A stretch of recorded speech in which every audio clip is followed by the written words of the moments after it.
Olá, está começando mais um Niso Comunidade. No programa de hoje, vamos falar sobre os jogos e a violência. Vamos receber no primeiro bloco o Dr. Marcelo Simões Mendes para explicar os benefícios e malefícios de se jogar videogame de acordo com a psicologia. No segundo bloco, vamos conversar com a professora Tiffany Possali Jacinto e o coordenador do curso de Jogos Digitais, professor Randolph Aparecido de Souza, para falar sobre a relação com os jogos do ponto de vista cultural e histórico. Está no ar o Niso Comunidade.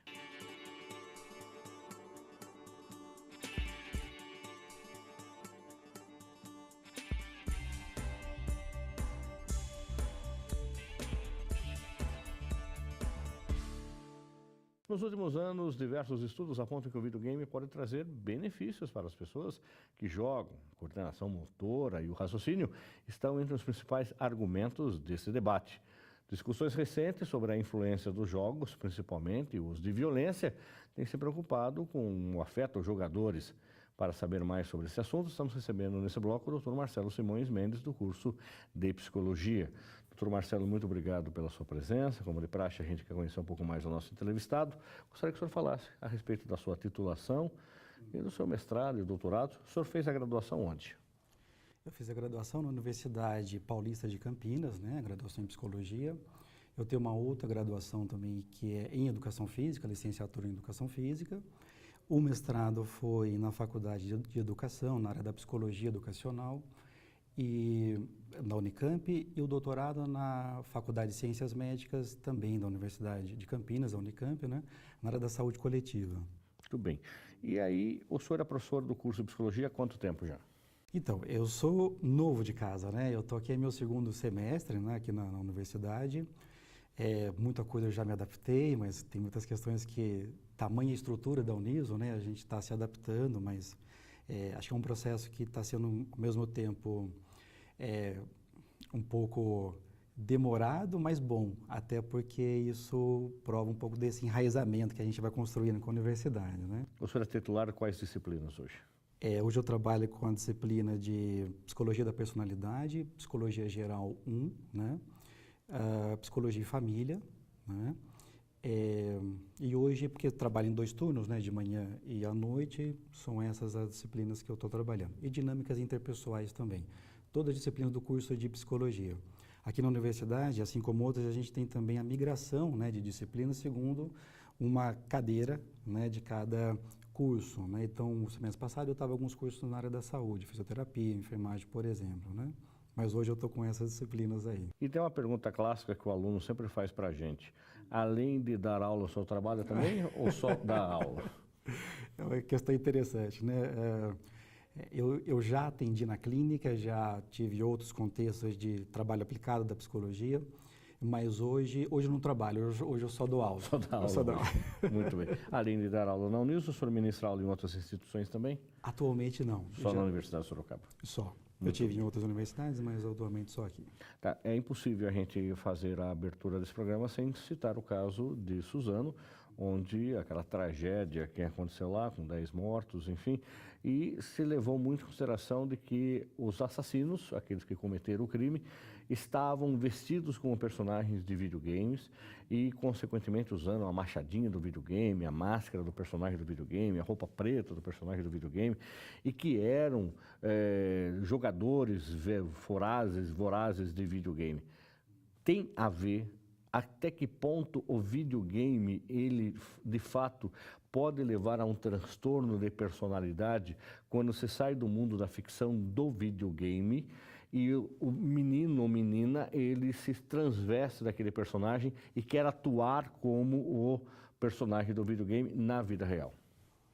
Bom, vamos lá. Essa é uma questão que, inclusive, eu parabenizo muito a você da gente poder debatê-la segundo vários olhares, segundo várias perspectivas profissionais, E a psicologia tem alguns posicionamentos em relação a isso que eu acho que ajuda muito a gente a compreender os fenômenos de uma maneira não reducionista, E aí eu comentei, inclusive, com a Daniela, que me procurou antes para ver a possibilidade de estar conversando com vocês. Na verdade, existe uma questão estrutural que algumas pessoas falam, mas é uma questão antiga, não, é uma questão que a gente precisa entender os fenômenos do ponto de vista estrutural para justamente não conferir alguns aspectos mais responsabilidades e ocultar de outros aspectos uma responsabilidade que também fazem parte, né, de um processo que é muito mais amplo, né? E nessa perspectiva, tem uma questão bastante importante que aí não é em relação só ao videogame, né? Porque antes da gente falar se ele contribui ou atrapalha no processo, se ele está associado a uma série de potencializações de transtornos psíquicos, né? A gente olhando o fenômeno do videogame, segundo uma caracterização e como que ele se articula com questões, né, psicológicas, é justamente entender o videogame como uma ferramenta, né? A gente tem várias faces para poder caracterizar um fenômeno, né? O videogame, ele tem uma particularidade de atuar como uma ferramenta que aí, como você bem disse, pode ter uma série de pesquisas mostrando que ajuda num processo de desenvolvimento da memorização, né? Num processo de maior otimização da atenção dirigida, né? E aí, agora, qual é a relação à qualidade para a gente poder atribuir uma série de faces de um fenômeno e com uma especificidade que isso se assume numa pessoa que muitas vezes já tem uma predisposição ou está num estado, né, mais vulnerável, mais suscetível, que aí, eu falo, se não for videogames, talvez seriam outras contingências que poderiam levar a um desdobramento violento, né, e de tantas outras formas como a gente conhece. Então, existe uma questão estrutural que é básica, mas ao mesmo tempo muito importante para a gente atentar, que é justamente diante de uma ferramenta que auxilia no processo de desenvolvimento psicológico, entender e diferenciar o que é um conteúdo e como é uma forma que esse conteúdo se desdobra, né? Não ter parâmetros para a gente entender isso, muitas vezes se potencializa uma visão de que o videogame é o causador de toda, né, um processo tanto maléfico para o sujeito, que traz prejuízos, quanto benéfico, né? Ou seja, o videogame ele trabalha assim, com uma característica que hoje chama muita atenção dos jovens, que é em função dos avanços tecnológicos, né? Cada vez mais uma aproximação com uma estética da realidade que aproxima esse jovem, né, de uma forma mais do ponto de vista de uma caracterização superficial da realidade, né? Mas muitas vezes a relação com o conteúdo não é lida, né? Então, isso pode ter desdobramentos positivos ou negativos, assim como a gente fala na área da educação, de se utilizar de ferramentas, né, para que aquilo tenha uma contribuição com o sujeito, né? Então, eu acho que essa diferenciação básica de conteúdo e forma, ela precisa ser lida numa especificidade de cada um. Vou dar um exemplo para a gente não regionalizar isso só como positivo ou negativo. Quando a gente fala de um desdobramento que causou uma série de comportamentos violentos, né, é muito comum a gente procurar uma causa e associar isso, né, de uma forma o que causou, né, todos esses comportamentos. Então, quando a gente trabalha com conteúdo violência, né, presente em alguns jogos, né, não necessariamente esse conteúdo, da forma como ele pode ser trabalhado com os jovens, ele vai causar violência, né? A gente observa isso muito até na questão das lutas. Muitas vezes há uma associação muito rasa e direta de que luta, né, causa violência. E, na verdade, a gente vê muitos trabalhos de que é o contrário, né?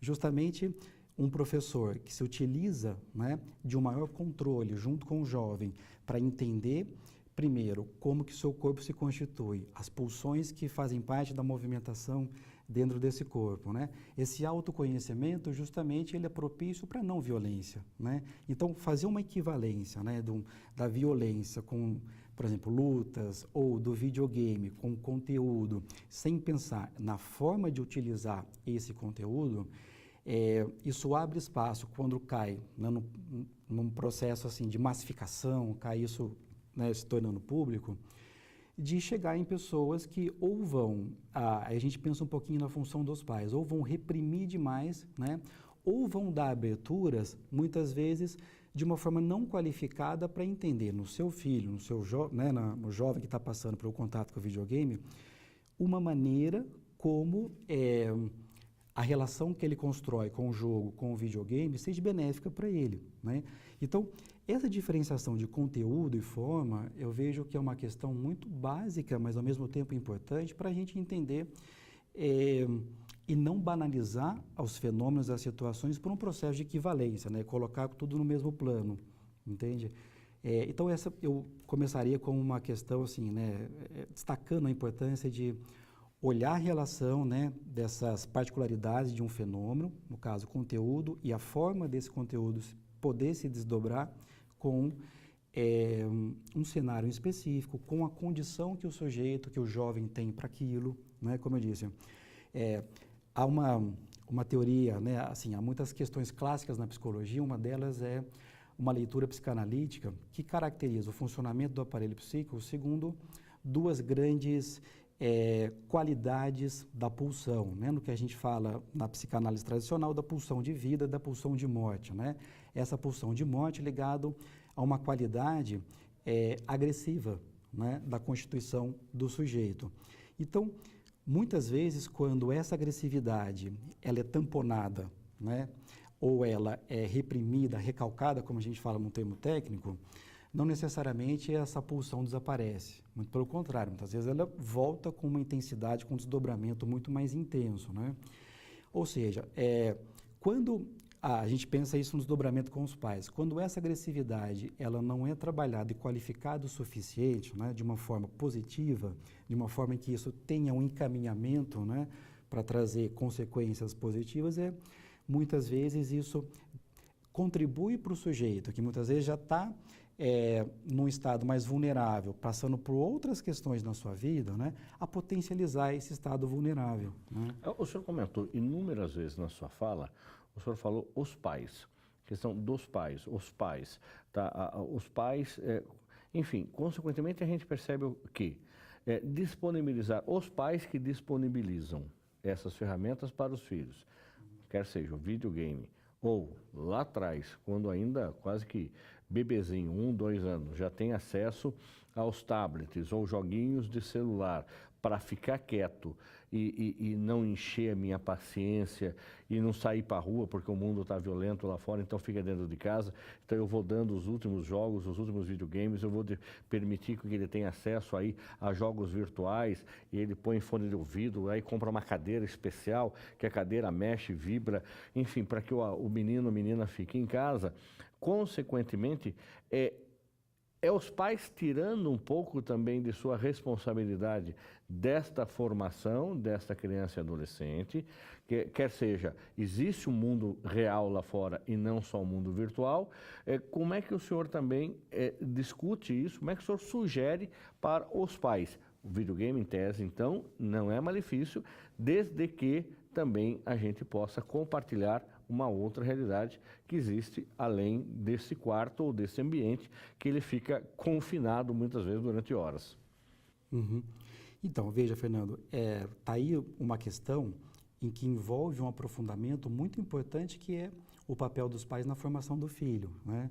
E que quando a gente coloca um atravessamento, uma dimensão do videogame, né, nesse processo de formação, muitas vezes o que a gente pode observar é talvez uma forma não tão articulada e pensar esse processo, né, de formação de uma maneira profunda, né, de que o videogame tem um atravessamento com conteúdos, assim como a internet, assim como a realidade lá fora, né, se abster desse processo, né, isso não envolve só uma relação com o videogame, é um processo muito mais profundo para a gente levar em consideração quando a gente trabalha uma articulação, uma orientação com os pais, né? Por outro lado, eu vejo que a relação dos pais, né, com esse fenômeno se dá, em parte, por um não contato com uma discussão bem qualificada desse fenômeno, né? E justamente quando pensa numa boa conduta com o filho, isso se resume a horas, né, que são controladas, né, pelo acesso ao videogame, ou seja, isso fica num plano muito quantitativo, né? Se eu estabeleço apenas horas e não olho a qualidade que o jovem, a criança está estabelecendo com, né, a relação com a internet, com o videogame e tudo mais, fica uma leitura muito falha, né? Ou ela fica muito suscetível a quando entrar um outro conteúdo, né, dentro de um jogo muitas vezes explora uma série de conteúdos, dentre eles violência, sexualidade, né, ações de ajuda ao outro, né, não tem conteúdos apenas que se desdobram de uma forma violenta, ou são caracterizados de uma forma violenta, mas essa relação com os pais, né, que não é que isso não precisa acontecer, né, quantas horas vou controlar o meu filho para ficar em contato com videogame, com aquele conteúdo, né, e não olhar a qualidade dessa relação, porque reduzir apenas esse aspecto é justamente muito propício para cair num afastamento com esse processo mais profundo de estar acompanhando algo que muitas vezes o jovem não recebendo isso de uma maneira bem qualificada com a família, aí não é só no videogame que ele vai buscar uma maneira de preencher isso, né? São em outras situações que muitas vezes exposto ao risco ele vai, né, poder se colocar numa condição ainda mais vulnerável, entende? Então, acho importante pensar numa relação e até diferenciar o que uma característica de cada fase do desenvolvimento psicológico de uma criança, de um adolescente, né? E como poder conversar com características que fazem parte dessa faixa etária, né? E poder ajudar nesse processo de entender o quanto nessa fase a gente precisa dimensionar um cuidado e uma atenção bem qualificada para que não caia o que eu vejo hoje de uma forma bastante comum, nas polarizações das ações, né? Ou reprime demais, né? De uma maneira muito ostensiva, muito aversiva, e aí não qualifica a maneira disso acontecer, ou libera demais, né? Ou seja, não consegue conversar de uma maneira mais profunda nessas dimensões, e isso recai em sofrimento para a família futuramente, né?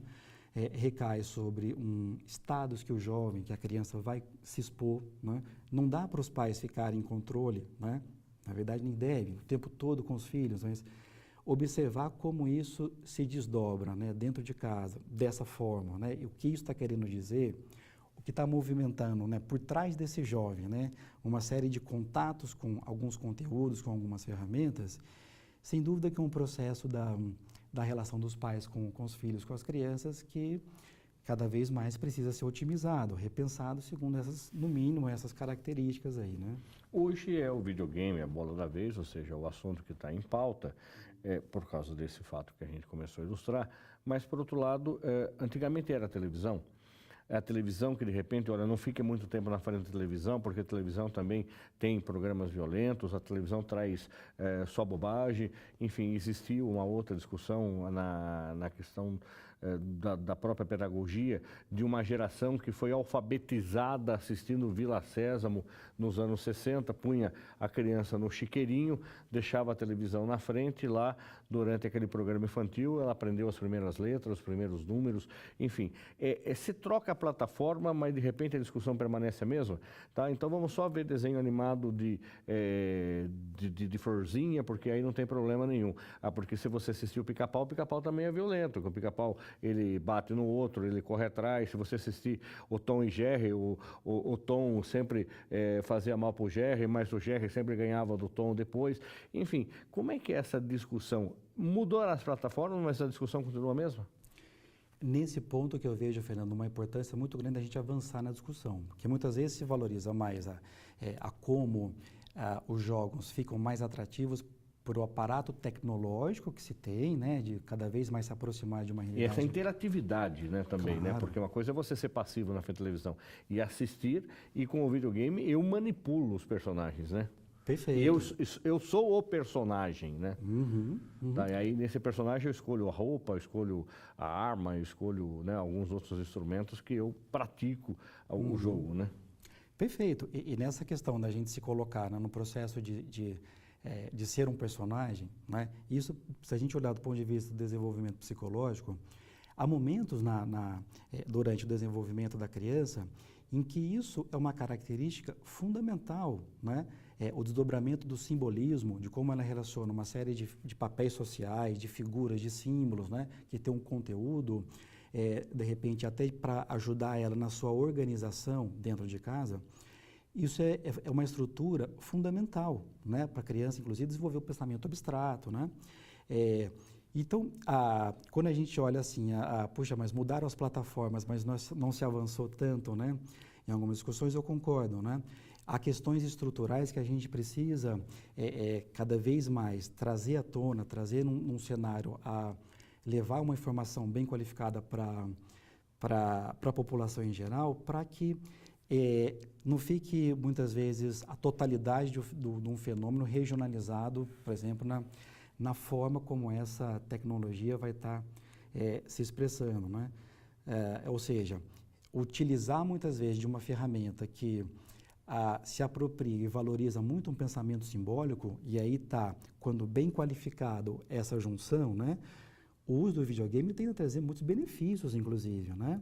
Especialmente quando a gente observa casos com lesão cerebral, paralisia cerebral, né? Casos em que houve um processo de rompimento do funcionamento típico, né, cerebral, os próprios AVCs, né? Quantos processos de reabilitação são construídos e conduzidos numa plataforma digital com esse processo de interatividade que fica muito mais atrativo para o paciente, para quem está passando por essa reabilitação, né? Uma forma bem qualificada desse conteúdo e forma serem trabalhados para aquela pessoa em específico, né? Um jovem que tem uma latência, né, muito ligado às pulsões, que não são apenas no âmbito hormonal, mas que se assentam na puberdade, né? Ele, se a gente pensar, precisa de um direcionamento para isso, né?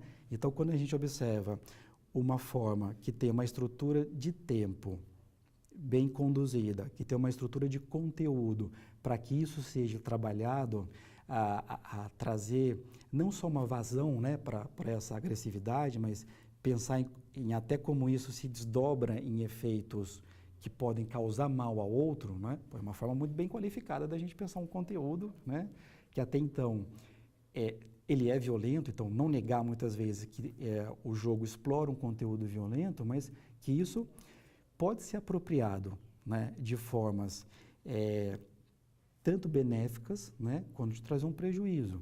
Mas essa discussão, sabe, Fernanda, de não ficar só regionalizada num lado ou do outro, eu fico pensando muito no posicionamento dos pais, de agirem, às vezes até agirem numa forma cega, tentando ajudar o filho, né? Então é importante, como você falou, a questão do entretenimento, né?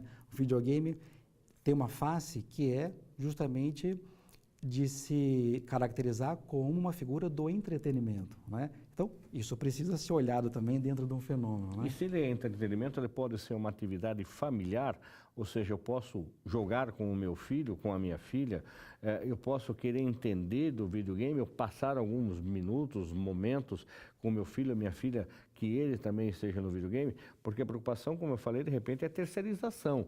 Você terceiriza o videogame para que a criança fique quieta, para que a criança não incomode. Então você começa lá, como o Fábio disse, do joguinho para a criança do tablet no restaurante. Quer dizer que ela não vai pedir comida, ela não vai pedir para brincar, ela não vai correr no restaurante. Na igreja também ela vai ficar quietinha, enfim, mas não se socializa. Então o pai deve sim participar, os pais devem participar dessas atividades.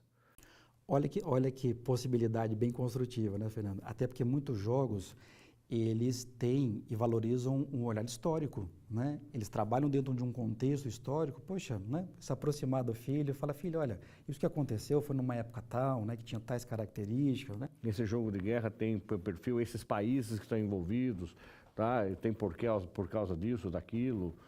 Né? Olha assim, aproveita-se, né, de uma ferramenta, de um instrumento, não desqualifica a relação dos pais com a criança, pelo contrário, se aproveita desse movimento, né, para trazer uma informação até que vai levar um jovem a querer conhecer mais sobre aquele assunto, né, conhecer mais sobre um determinado conteúdo.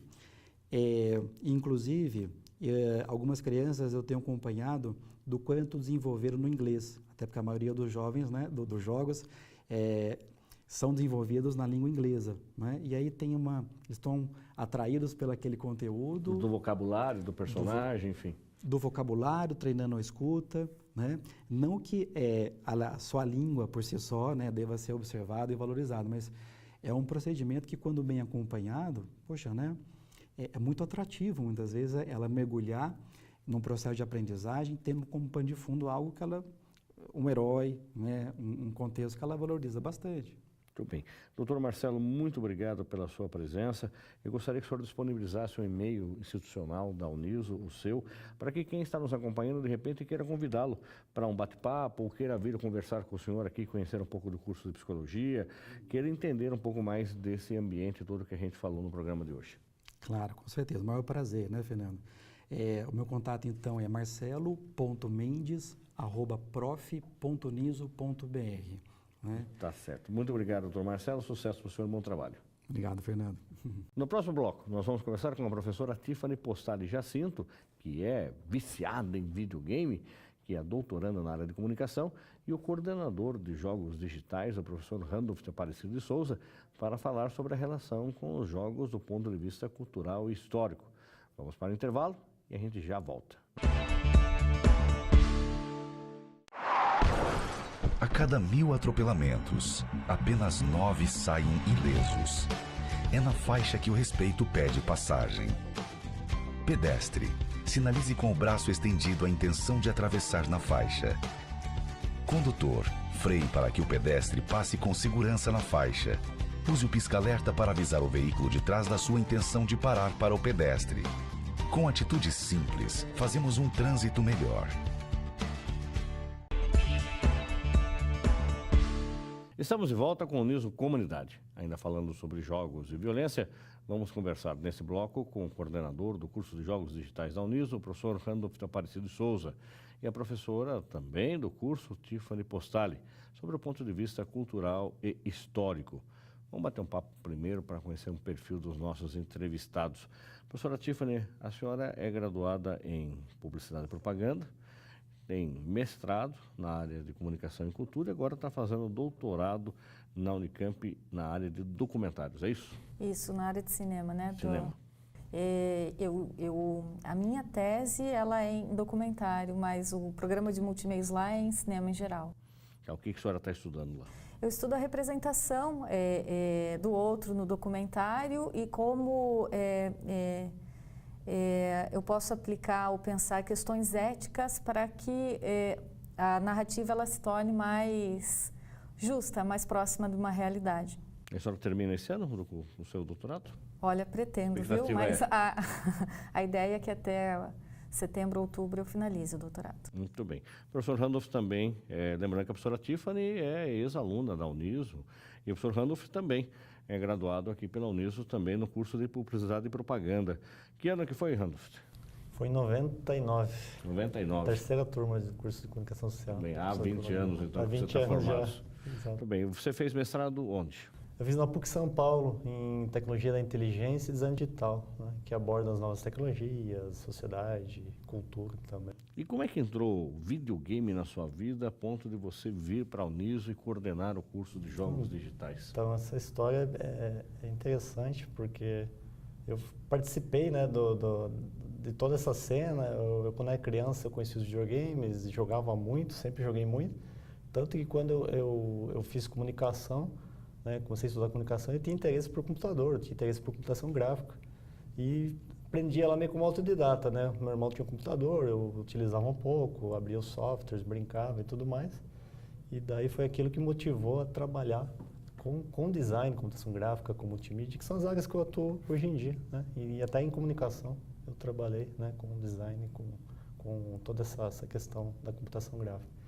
E toda uma vivência, né, de jogar videogame desde criança. Eu me lembro que eu conheci a Atari com 8 anos e depois todas as gerações a gente ia vivenciando, comprava os consoles, os videogames, jogava muito, né? Hoje em dia eu mais acompanho e assisto e leio do que jogo, mas quando dá um tempinho ainda jogo um pouco, né? É sempre para estar ali fazendo parte, para estar também se atualizando. E é um curso em extrema mutação, né? Porque quando o curso de Jogos Digitais começou para... Começou em que ano? 2013. 2013, agora para 2019, ou seja, a cada semestre vem novidade de tecnologia, de software, de equipamentos. Para você ter uma ideia, a gente montou uma grade em 2013, em 2016 a gente já teve que renovar essa grade, né? foi questão de 3, quase 4 anos, aí a gente tem que estar repensando o curso, porque as tecnologias elas vêm numa velocidade mesmo avassaladora. A realidade virtual a gente não tinha lá em 2013, embora a realidade virtual já tivesse experimentos, toda uma pesquisa em cima da tecnologia, mas agora a gente já sentiu que há a necessidade, né? E também a questão do empreendedorismo, a questão desse apoio ao aluno que quer empreender o seu próprio jogo, o seu próprio estúdio. Então a gente deu uma atenção maior a essas áreas também. Mas é um curso em constante evolução, a gente percebe e a gente aprende com ele dia a dia. Uma aula que a gente trabalhou as semanas passadas, esse daí a gente vai entrar com a mesma disciplina, o mesmo componente com o aluno, você tem que diversificar, você já tem que se atualizar, é tudo muito rápido. TI, no geral, avança muito rápido. Hoje em dia surgem muitas tecnologias. A gente tenta ali estar antenado, estar atualizado, mas realmente as coisas mudam muito rapidamente. E a professora Tiffany, eu comentei até nossa passagem de bloco, que você é uma viciada em videogame. Não chega a ser viciada em videogame, mas é uma jogadora de videogame. Eu gosto muito de videogame, assim como o Randolph, eu comecei a jogar com 7, 8 anos de idade no Atari, né? E sempre que tinha oportunidade de jogar, eu tinha um videogame, né? Sempre gostei, sempre acompanhei quem jogava. Hoje eu continuo jogando, nunca parei. Jogo desde os videogames retrôs até PlayStation 4. Jogo quando dá de final de semana, quando o doutorado deixa. Você joga online também ou não? Não, online eu não jogo, justamente porque eu não tenho tempo, né? E o online ele pede uma interação, que você faça grupos, tem uma vida virtual, né? Eu não consigo ter essa vida, então eu jogo mais narrativas que permitem campanhas offline, que eu sei que eu vou salvar ali, posso continuar daqui um mês. Teve um jogo que eu levei 1 ano para terminar. Vai passando das fases, das etapas? Isso, porque eu jogava um pouco, parava meses, voltava um pouquinho, né? Porque vai de acordo com a demanda. Agora, não dá para a gente trazer esses dois entrevistados aqui se não for para falar dessa situação que a gente teve em Suzano, onde se discutiu muito os jogos e a violência, que é o tema do programa de hoje. Como você acompanhou no bloco passado, tivemos com o professor do curso de Psicologia da Unis fazendo uma análise sobre os jogos eletrônicos, os videogames e a violência. Então, eu queria perguntar para a Tiffany primeiro, existe jogo para menino e para menina? Se menina usa rosa e menino usa azul, as meninas vão brincar com campos de flores, escolher flores e cuidar dos bichinhos, e os meninos, esses sim, podem usar as armas e matar os bandidos e os monstros e os dragões. Como é que é? Bom, a narrativa de venda de jogos digitais, lá na década de 70, inicia para um produto para a família. Então, você vê casal jogando videogame, avô, porque existia uma TV só na sala, certo? Então, era para a família toda usufruir da nova tecnologia. Com o desenvolvimento dos jogos digitais e daí os avatares que parecem humanos, e daí a gente consegue identificar o que é menino, o que é menina, homem, mulher, né? O mercado acaba direcionando uma linguagem para o público masculino, sobretudo quando os jogos são jogos de agon, que a gente chama, que é jogo de competição e batalha. O que acontece no meio disso tudo é que as meninas jogam sim, porque por exemplo, a pergunta, né? Só homens assistem a filmes de ação? É geral. As meninas jogam, mas elas não têm o hábito de falar que elas jogam, porque foi criando uma cultura nos jogos digitais que existe sim jogo para menino e jogo para menina. Então, se cria a ilusão de que jogos mais fofinhos, Candy Crush, Fazendinha, são jogos para as meninas, enquanto The Last of Us, Counter-Strike, outros jogos são jogos para meninos, o que não é verdade, né?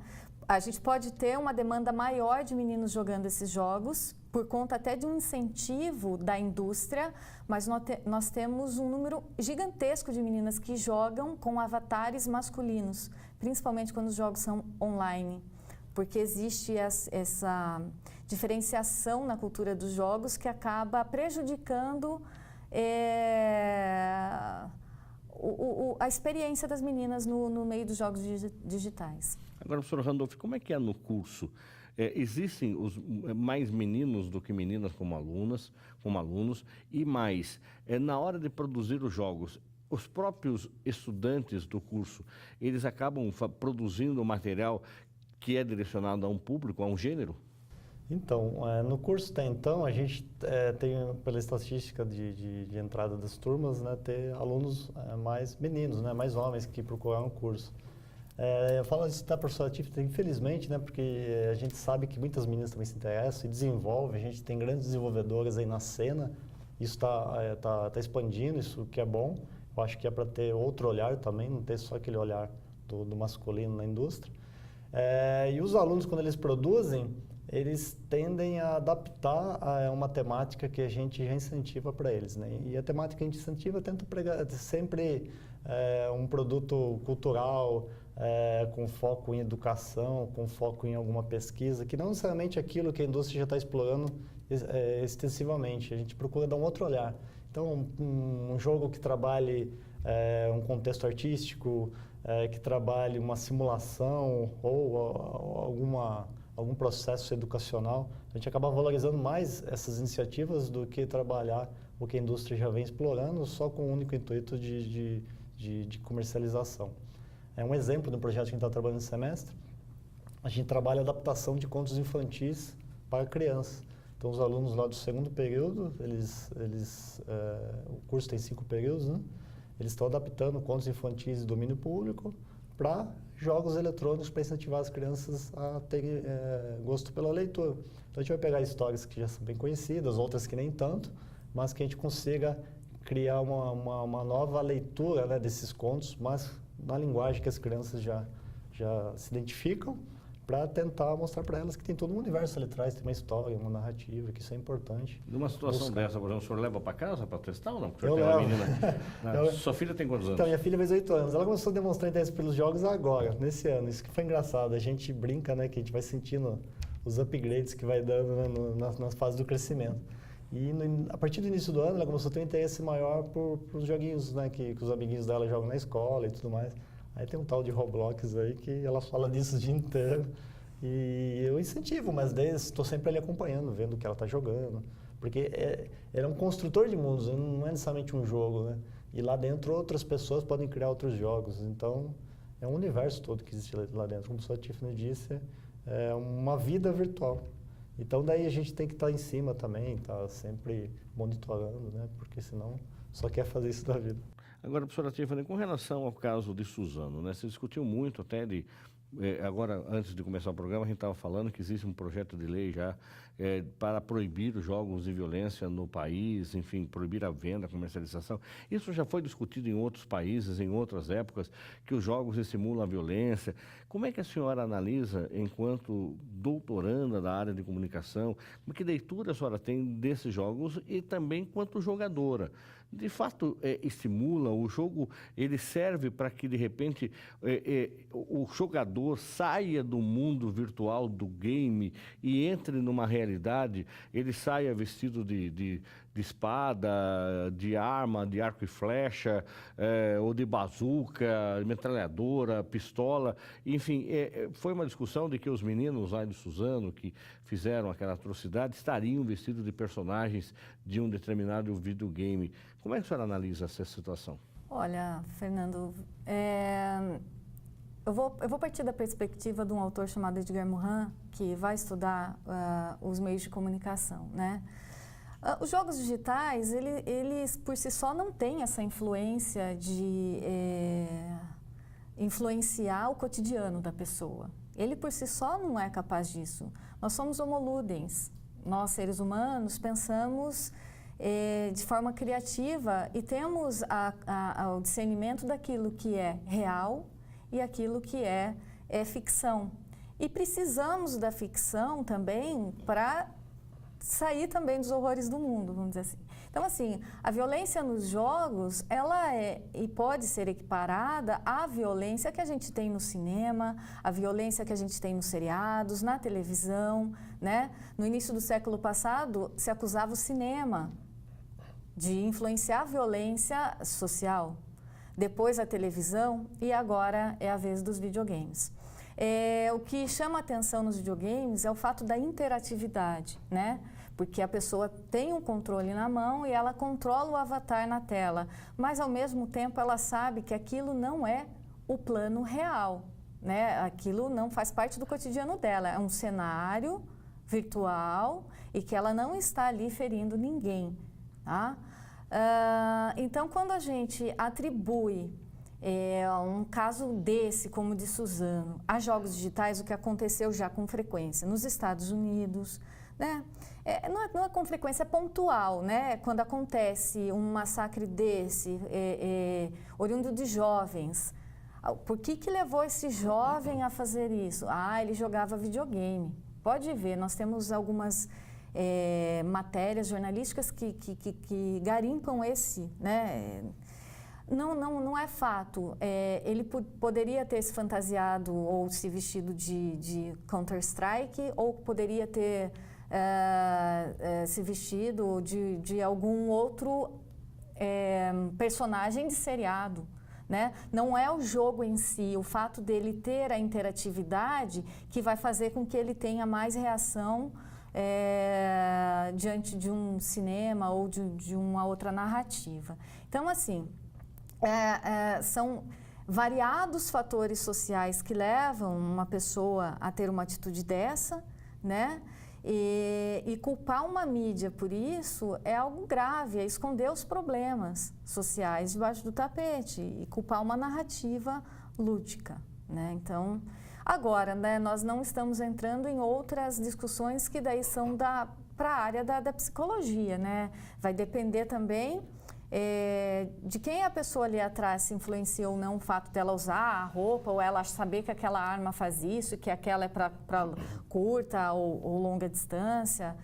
Isso o cinema já explica, isso a internet explica, isso qualquer outra narrativa pode explicar, né? Não é o videogame o vilão da história.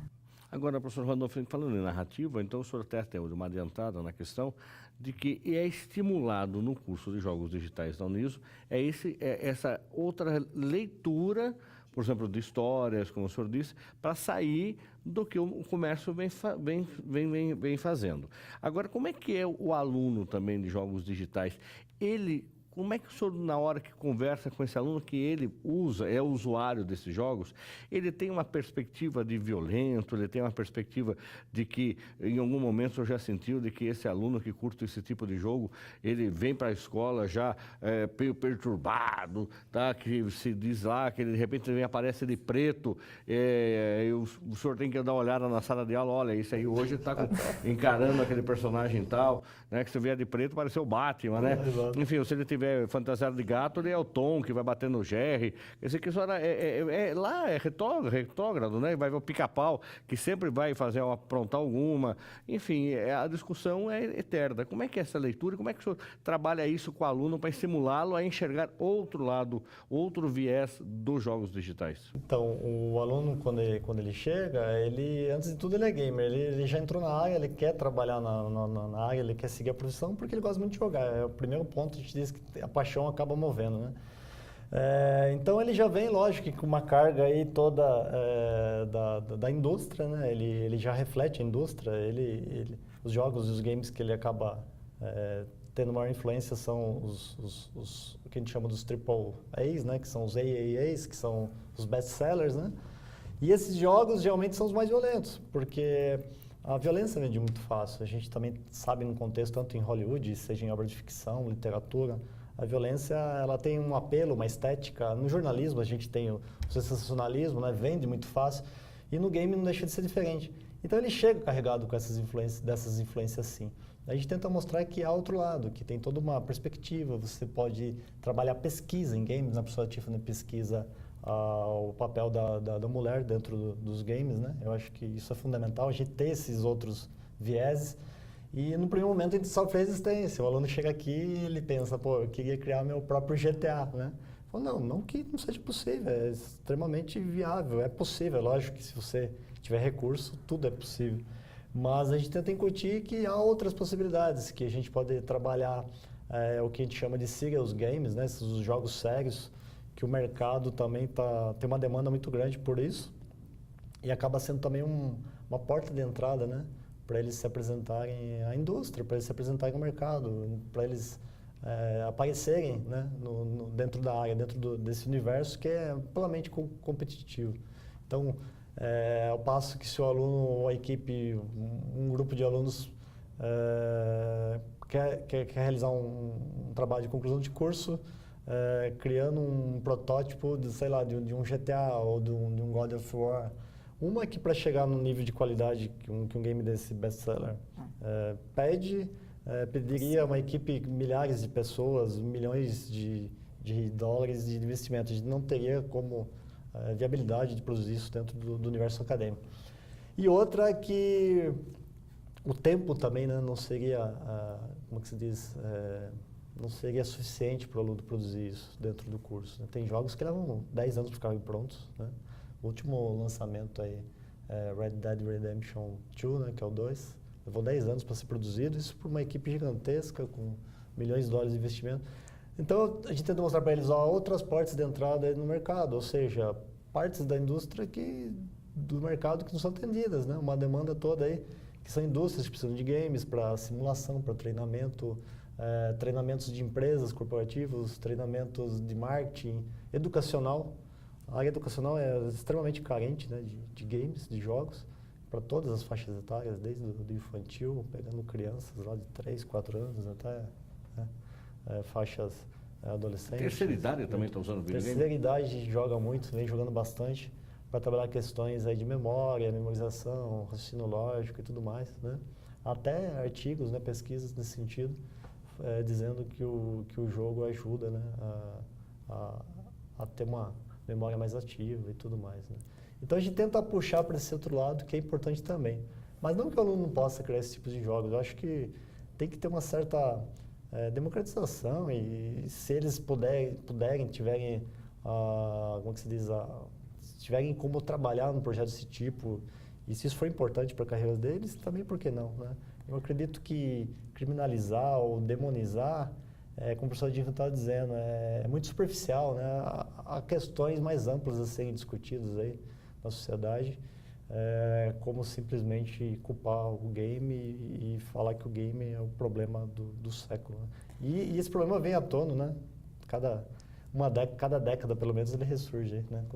Quando a mídia acaba desenterrando aí, ou não só a mídia, mas contexto também político e tudo mais. Uhum. Agora, questão de gênero, outra vez, professora Tiffany, deixa eu voltar nessa questão. Quando a senhora fala de videogame como conhecedora de causa, de usuária, de jogadora, de apaixonada por game, quebra já, por exemplo, uma barreira com o aluno, com a maioria são meninos, de repente tem uma professora que fala de videogame e de repente eles se sentem iguais e eles percebem qual a importância de aprender com a senhora todo um repertório que é de fundamental necessidade para que ele possa ampliar esse horizonte e enxergar o game de outra forma? Com certeza, Fernando. Inclusive, a senhora é homenageada nas formaturas, ganha presente dos alunos, ganha videogame até dos alunos. Sim, já ganhei um 64, tá lá. Eu coleciono videogames, né? Tá lá no quarto, lá. Lindo videogame. Sim, primeiro é um desafio, porque assim, os alunos, eles chegam, a gente estava falando há pouco, né? Eles não chegam só jogando temas violentos, eles conhecem também a Fazendinha, eles conhecem o Candy Crush, eles conhecem todo esse universo, eles são gamers, né? E quando eu chego numa sala de aula, para eles já causa, assim, um estranhamento, né? Quando eles não sabem que é uma professora que vai falar sobre, né, já aconteceu. Então já causa um estranhamento porque não é comum na vivência deles, porque eles se isolam, né? Os meninos jogam, as meninas jogam escondido, se possível com avatares masculinos, né?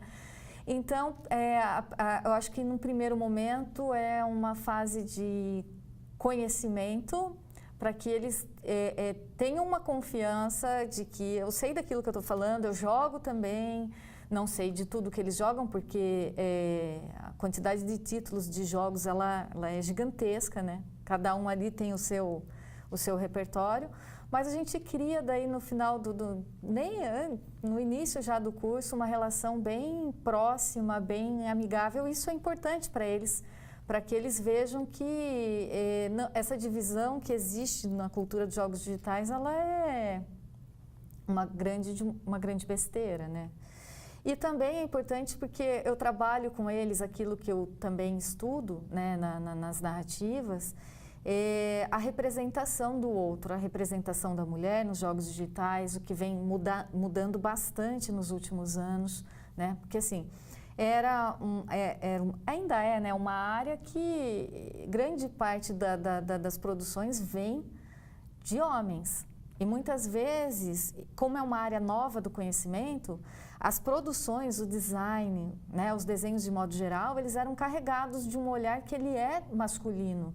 Veja, as lutadoras têm roupas curtíssimas, beiram o arquétipo que a gente chama da prostituta. Enquanto os homens têm as suas armaduras, são fortes, você quer jogar com a mulher ou você quer jogar com o homem, né? A mulher mostra fragilidade, o homem mostra força. E mesmo as guerreiras. Então, a indústria de jogos digitais tem amadurecido recentemente, né? Acho. Eu fiz uma comparação com eles de um mesmo título de jogo. A mesma personagem em 2013 ainda tinha esse estereótipo da mulher sensual, mais para uma linha de prostituta mesmo, né, em termos de avatar, né? De arquétipo. Hoje não. Ainda que a mulher continue sensual nos jogos, porque ela pode ser sensual, ela pode usar pouca roupa. O que não pode é ter uma direção que é só para isso, né? Então, ela continua sensual, mas agora ela passa mais confiança. Então, é importante que eles ouçam isso e que eles enxerguem. E eu vejo que eles têm vindo, do último ano para cá, com um olhar mais crítico, mais aguçado com relação a essas representações, o que é muito importante. Senhora Tiffany, eu gostaria que a senhora disponibilizar seu e-mail institucional para quem quiser conversar sobre o videogame, sobre a profissão de publicitário, sobre a carreira acadêmica da senhora, tá? Que a senhora se colocasse à disposição do nosso público. Tá. Meu e-mail é contato@tiffanypostale.com. Eu tenho um blog que é tiffanypostale.com, que lá tem todos os meus textos, inclusive de jogos digitais e o que eu desenvolvo academicamente disponíveis. Muito bem, muito obrigado. Professor Ramos, da mesma forma, lembrando que a Uniso vai inaugurar no dia 24 de maio o seu Uniso Game Center, que vai ser uma pauta mais para frente com o professor Randolph, que vai contar para a gente o que é esse Uniso Game Center, que vai estar aberto para todos os alunos e para a comunidade também vir conhecer e jogar videogame dentro da universidade. O que o que poderia se imaginar que isso seria proibido, exato, jogar videogame dentro da escola, hoje vai ter um espaço para que a comunidade venha estar aqui conosco. Mas é o tema de uma outra pauta, dia 24 de maio, a inauguração. Queria que o senhor colocasse também o seu e-mail institucional. Professor, o meu e-mail é randolph.souza. Como é que escreve Randolph? Randolph, R-A-N-D-O-L-P-H. O PH tem som de F, né, do farmácia antigo. É randolph.souza com Z, @prof.fmudo.uniso.br. Certo. Muito obrigado pela presença dos dois. Sucesso, bom trabalho para vocês. O programa Uniso Comunidade fica por aqui. Para entrar em contato com a nossa produção, basta acessar o Facebook, Uniso Comunidade, ou o Instagram, @Uniso Comunidade. Caso você queira rever este e outros programas, visite o nosso canal no YouTube, é a TV Uniso, ou também pela nossa rádio online, radioniso.com. Até o próximo programa. Até lá!